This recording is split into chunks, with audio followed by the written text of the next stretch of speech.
Futures and options on futures trading involve substantial risk and is not a suitable investment for all types of investors. Past results are not necessarily indicative of future results. When I use the word I in this video, it refers to what I teach in my charting course or what I author in my twice daily oral and written updates. Prices shown on charts and quote boards are in real time and take into account all known activity up to this point in time. And if you'd like to read more of this disclaimer, simply hit the pause key on your video player. Good day, all. Ira Epstein of Linn & Associates with your metals market update for this Wednesday, the 16th of May, 2018, 2:20 p.m. Central Daylight Time. So we're looking at a market that is adjusting. Now, what am I saying by adjusting?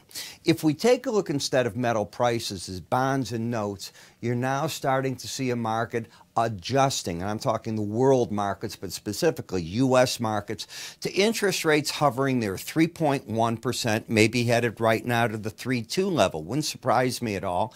I was just on the floor with Rick Santelli of CNBC. We were walking up together as I was getting off of Fox, and we were talking, and Rick said his next number is 3.3. So we'll see what goes on, but we both think that what's happened is the market's acting very well in that adjustment. Admittedly, the market has gone flat in the stock indices the first part of the year, but would you have thought when we've come up in points now, almost a half a percentage point, that the market would be near unchanged for the year?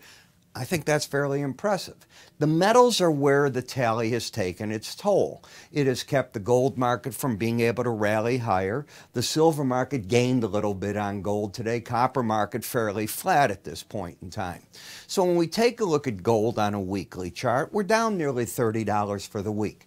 You would expect that. In fact, I'm doing a report right now on silver for everybody, and my subscribers will get my comments on it probably tonight, but what's going on is the weight of these markets are just taking that down as the dollar stays strong, and we're worried about what's going to happen with trade wars, tariffs, and the like. Let's assume that all goes well, and let's assume you keep this Goldilocks picture. There's a point at which inflation comes back, and the market's already got a high rate, and it can't get a higher rate because it'll choke off the economy. That's what the gold traders probably have to wait for at this point. As you can see what it's done on the bar chart, you're almost working in step ladders coming down in this market. Now, when I put on the swing line, you can see that this last rally high was a false breakout. Tried to get itself up and going, couldn't go. Soon as it cleared this 1304, it was straight down and away, taking you right down to the low of today at 1285.70, almost a $20 break. When we take a look at moving averages, there is nothing friendly on the gold chart. You now have the 18-day average of closes underneath the 200. That's the stark line. The 18 has been under the 100 since back here, if you'll take a look. And when you had that bearish crossover, if you take a look at it, just keep focused, the market has done what? It has broken lower. And now you've got another mini crossover. I don't consider the 18 and the 200 that important. 18 and 100 crossovers would be more important to me. But the way we're set up, you've got layers of resistance above the market beginning at 1314.60 all the way up to the 1332 level. What about potential support? Well, you're now 2 days in a row under the lower Bollinger Band. 5% of the time, the market will stay outside, above or below Bollinger Bands. You got them? You'll see them right there. I consider each consecutive day one of those 5 percentage points. And yes, you got to say to yourself, Ira, what if you get to the beyond 5? Well, it's called a rule of thumb. It can go 7. I've seen it go 7. You've probably seen it, and you go out and find it on your chart.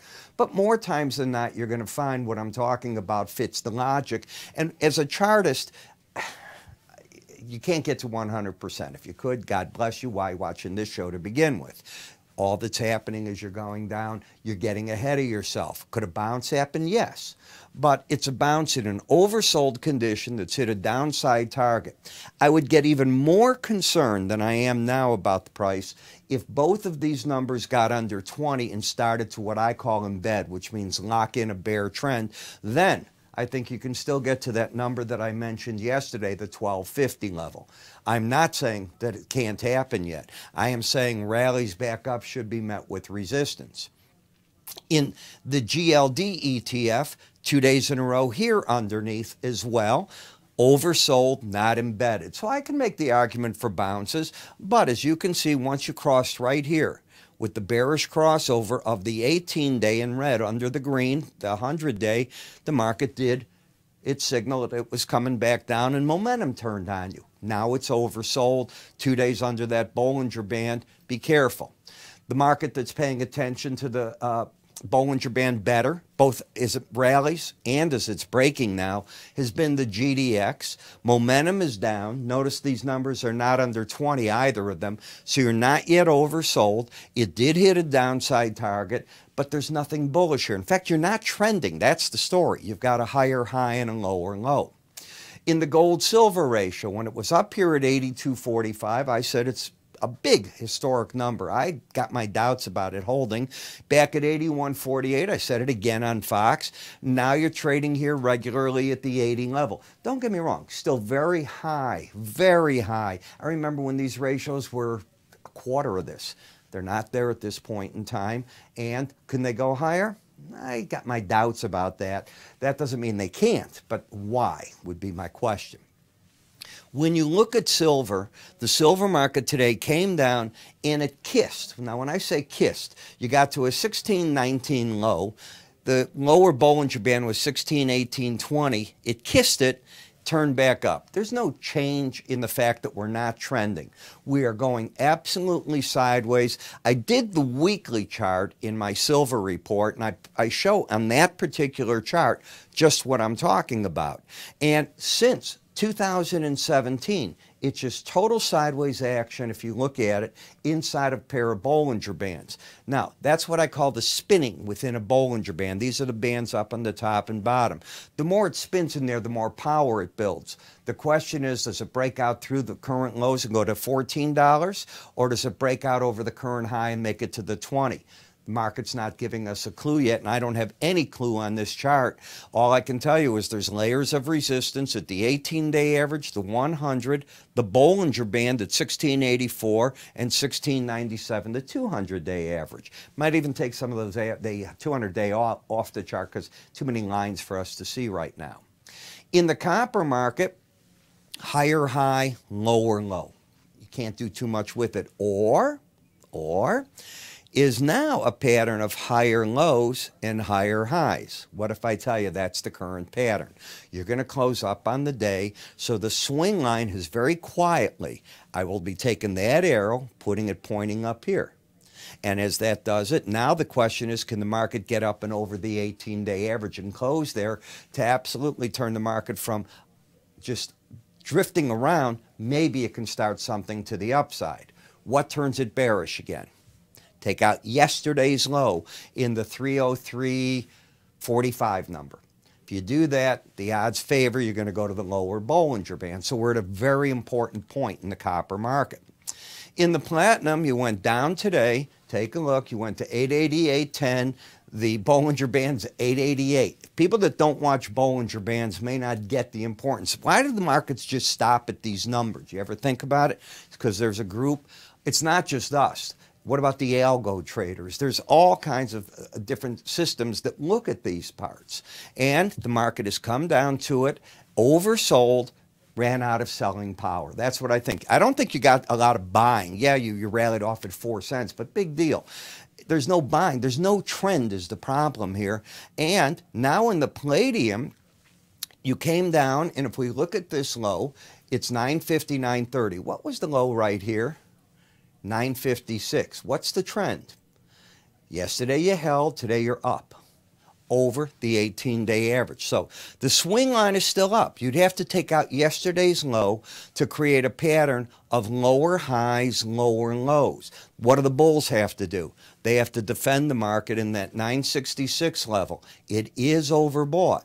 So that's going to be the problem. But this is the strongest right now of the metals. It's got the swing line up. It's over the 18-day average of closes. It's got still the momentum flattening. That's not good, but that's about the only thing I can say on it. In the dollar index, we've come back up, made a new high on this move. and yet it's not breaking the metals for a change. So, I look at things like that and I try to put them together, and we'll talk about it tomorrow in my live webinar. So in the live webinar tomorrow, and it's 12:30 p.m. Central Daylight Time. In order to get into it, you got to register. You can either call my staff if you didn't get your invite. I'm through sending the invite. So they were sent one more time today. Look in your mailbox, your email box, your junk mail, your cluster. It'll be there, and my name's right at the front of it. If you'd like to attend, you can also call us. You can click up here at any point, or you can just go to www.iraepstein.com/webinar. The registration form will show. I hope to see you all tomorrow. We're almost full. I can tell you that if everybody showed that to sign up, you're going to be locked out, so you better do something. Generally, we get more people that sign up than actually show. It's free. I hope to see you tomorrow. Have a great day.